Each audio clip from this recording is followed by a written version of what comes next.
نحمده ونصلي على رسوله الكريم أما بعد فأعوذ بالله من الشيطان الرجيم بسم الله الرحمن الرحيم آج انشاءاللہ تعالی بإذن اللہ ہم احسن البیان کے سلسلے میں سورۃ البقرہ کی اگلی آیت کریمہ آیت نمبر 39 کا ترجمہ اور تفسیر دیکھیں گے۔ مختصر اور آسان آیت کریمہ ہے۔ بسم اللہ الرحمن الرحیم والذین کفروا وکذبوا بآیاتنا و حرف اور الذین الذی کی جمع وہ لوگ جنہوں نے کفروا کافارہ حروف مادہ ہے، کفر سے یہ لفظ پہچانا جا رہا ہے، یہ فعل ماضی ہے، آخر میں واو الف اور سب سے پہلا جو حرف ہے وہ حرکت والا ہے، اور واو یہ جو عام طور پر فعل میں نظر آتی ہے یہ جمع کی ہوتی ہے، مذکر کی ہوتی ہے۔ تو کافروا انہوں نے کفر کیا، والذین کافروا اور وہ لوگ جنہوں نے کفر کیا، وکذبوا اور اب یہ جو کاف زال با حروف مادہ اس میں جھوٹ کا معنی بھی ہوتا ہے، تو لیکن یہ آپ دیکھ رہے ہیں اس کی جو شیپ آپ کے سامنے جو سٹرکچر ہے، خاص طور پر اس کے بعد جو با کا حرف آ رہا ہے تو اس میں جھٹلانے کا معنی ہے، اور انہوں نے جھٹلایا یہ بھی فعل ماضی ہے، آخر میں واو الف اور پہلا حرف حرکت والا۔ مختصر آیت کریمہ ہے، اس وجہ سے آج میں کچھ الفاظ پر بات کر رہی ہوں، ادروائز اس کورس کا حصہ نہیں ہے، آپ کی اپنی چوائس ہے، یہ تو بس آپ کی دلچسپی بڑھانے کے لیے کبھی کبھی کچھ اس طرح کی ٹپس آپ سے شیئر کر دیتی ہوں۔ اور انہوں نے جھٹلایا بآیاتنا، آیاتنا دونوں اسم ہیں، ہماری آیات، نا کا مطلب ہوتا ہے ہم یا ہمارا، الگ سے آئے تو نحنو، جڑ کر آئے تو نون الف نا، اور یہ ضمیر وہ لفظ ہوتا ہے جو کسی کے نام کی جگہ استعمال ہوتا ہے، 3 طرح کے ہوتے ہیں، 14 شکلوں میں ہمارے سامنے آتے ہیں، الگ سے آئیں تو ان کی شکل مختلف ہوتی ہے، جڑ کر آئے تو مختلف ہوتی ہے، جیسے یہ نحنو الگ سے آئے اکیلا، کسی اسم فعل حرف کے ساتھ جڑ کر آئے تو نون الف نا۔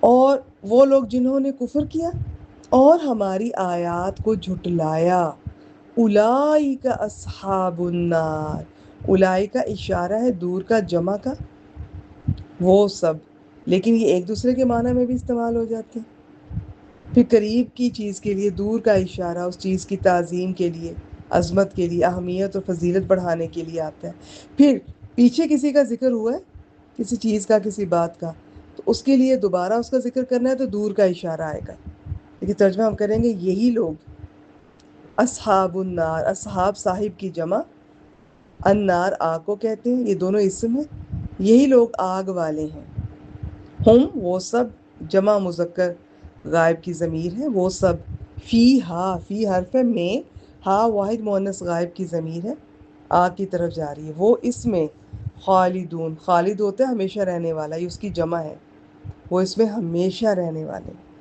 اور جنہوں نے کفر کیا اور ہماری آیات کو جھٹلایا یہی لوگ آگ والے ہیں، وہ اس میں ہمیشہ رہنے والے ہیں۔ احسن البیان کی ڈائریکٹ سلائیڈ پر چلتے ہیں۔ قبولیت دعا کے باوجود اللہ تعالیٰ نے انہیں دوبارہ جنت میں آباد کرنے کے بجائے دنیا ہی میں رہ کر جنت کے حصول کی تلقین فرمائی، اور حضرت آدم کے واسطے تمام بنو آدم کو جنت کا یہ راستہ بتلایا جا رہا ہے کہ انبیاء علیہ السلام کے ذریعے سے میری ہدایت، زندگی گزارنے کے احکام اور ضابطے تم تک میری ہدایت پہنچے گی۔ میری ہدایت سے کیا مراد ہے؟ زندگی گزارنے کے احکامات اور ضابطے، تو انبیاء کے ذریعے سے میری ہدایت تم تک پہنچے گی، جو اس کو قبول کرے گا وہ جنت کا مستحق اور بصورت دیگر عذاب الہی کا سزاوار ہوگا۔ تو باقی جو اگلی سلائیڈ ہے، بعض دفعہ پچھلا کوئی مضمون ہوتا ہے جو چل رہی ہوتی ہے بات، تو اس کا اگلی آیت کی سلائیڈ میں آ جاتا ہے ذکر، بعض دفعہ جو آگے آنے والی ہوتی ہے اس کا ذکر آ جاتا ہے۔ میں پڑھ دیتی ہوں، لکھتے ہیں کہ یعنی کہ جس نے میری ہدایت کی پیروی کی بس وہ دنیا میں گمراہ ہوگا نہ آخرت میں بدبخت۔ ابن کثیر یہ جو ہے نا لا خوف علیہم ولا هم یحزنون، یہ اس کے بارے میں لکھ رہے ہیں، اس کا یہ اکثر قرآن مجید میں الفاظ آپ کے سامنے آتے ہیں، پہلے بھی آتے رہے ہیں، آگے بھی آئیں گے. تو یہ اس کے بارے میں، یہ پچھلی آیت میں ہی گزر چکا ہے، اس لیے میں آپ کے سامنے رکھ رہی ہوں. اگر آنا ہوتا تو میں اگلی آیت کے ساتھ اسے لے جاتی. اچھا، بات اس کے بارے میں بہت مختلف رائے ہیں. یہ خوف، بس اتنا یاد رکھیں، خوف ہوتا ہے کسی مستقبل کا، آنے والی چیز کا، آنے والے وقت کا. اور حزن ہوتا ہے غم، غم ہوتا ہے ماضی کا. اب بعض نے کہا کہ جس سے یہ مراد ہے، وہ مراد ہے، اتنی تفصیلات ہیں. یہ لکھتے ہیں کہ ایک تو لکھتے ہیں کہ یہ مقام ہر مومن صادق کو حاصل ہے، یہ کوئی ایسا مقام نہیں جو صرف بعض اولیاء اللہ ہی کو حاصل ہے. اور پھر مقام کا مفہوم بھی کچھ بیان کیا جاتا ہے. حالانکہ تمام مومنین اور متقین بھی اولیاء اللہ ہیں. اولیاء اللہ کوئی الگ مخلوق نہیں ہے. ہاں البتہ ان کے درجات میں فرق آ سکتا ہے. تو یہاں اتنا ذہن میں رکھیے کہ یہ جو ہے نا، ان پر کوئی خوف نہیں ہوگا، اس کا تعلق آخرت سے یہ لکھتے ہیں، اور حزن کا تعلق دنیا سے. میں امید کرتی ہوں کہ آپ میرے اس پوائنٹ کو سمجھ چکی ہوں گی. تو پچھلی آیت کو بھی ذہن میں رکھا کریں. دل تو چاہتا ہے کہ پہلے میں پچھلی آیت پڑھوں، اور اکثر میری کوشش ہوتی ہے میں پڑھ بھی دیتی ہوں. ڈپینڈ کرتا ہے ریکارڈنگ کا ٹائم اور کون سا کورس کروا رہی ہوں. اگر میں کبھی نہ شیئر کر سکوں تو آپ کو پتہ ہو پیچھے ہم کیا پڑھ رہے ہیں، پھر کرنٹ آیت پہ آیا کریں.